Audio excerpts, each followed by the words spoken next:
Hi everybody, this is Father Warner D'Souza, and we are in the Wednesday of the 10th week in Ordinary Time, reflecting on the Sermon on the Mount, and today's text is taken from chapter 5, verses 17 to 19.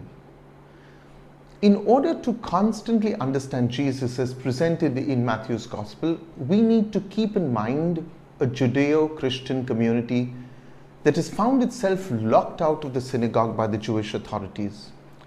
So while Matthew portrays Jesus as respectful of the Torah, he will not show the same courtesy to the keepers of it, who are seen by Jesus as hypocrites.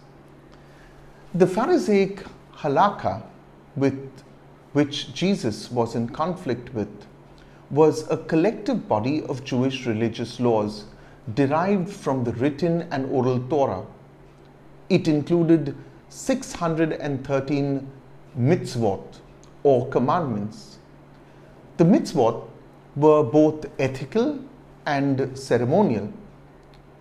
Verse 17 begins with what could only be seen as a presupposition. Their religious leaders had already begun to poison the minds of the people against Jesus, presenting him as a radical leader. For them, he was not really a rabbi, for he disregards the law and the prophets according to them.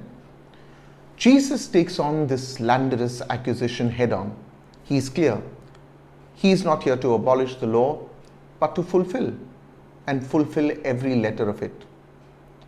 You see, for 400 years, up to Jesus, the voices of prophecy had been silent. In this void, a group of people known as the Pharisees and scribes became interpreters of the law, and in a sense, de facto intermediary between God and man. To the people, these leaders were examples par excellence, men to be followed for their religious piety. Imagine the challenge that Jesus threw his hearers when he said that the righteousness of an ordinary Jew must exceed that of the scribes and the Pharisees in order to get into the kingdom of heaven. This would almost seem like an impossible task. Yet Jesus came to help people see the law and the prophets the way God wanted it to be, and not some twisted way in ceremonials like the Pharisees had made it out to be. In short, Jesus was here to give them the law as it should be, unadulterated by human tradition. When Jesus said he was not here to abolish, in Greek the word really translates as to tear it apart or to loosen it, he was conscious that the law had been practiced by the Jewish leaders and its people both in its judicial or moral aspect and in its ceremonial or sacrificial aspect. So to give an example, one of the things that the ceremonial aspect of the law stipulated was the slaughter of a lamb in sacrifice as atonement for sin to be forgiven. Sin for the Jews was seen as a serious business, and blood had to be spilt. A life was required, and the life of an animal was in the blood.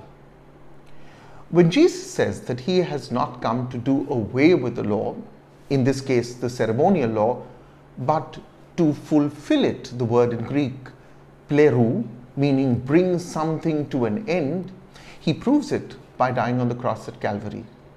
In shedding his blood and giving his life, our sins were washed away. Jesus does not abolish the ceremonial law, he fulfills it and goes beyond what was stipulated. He becomes the sacrifice. Jesus takes on the Jewish leaders' understanding of the law, which they have filled with human tradition. In Matthew chapter 15, verse 1, he will confront the leaders when he says, "And why do you break the commandments of God for the sake of your tradition?" It is these human traditions that Jesus is here to abolish, and not really the commandments of God. While Matthew does not explicitly say that the Pharisees will not enter the kingdom, he is also warning the Christians living in these uncertain times that they must live a better ethical life than those of the Jewish leaders. The same can be said of us who bear the name Christian.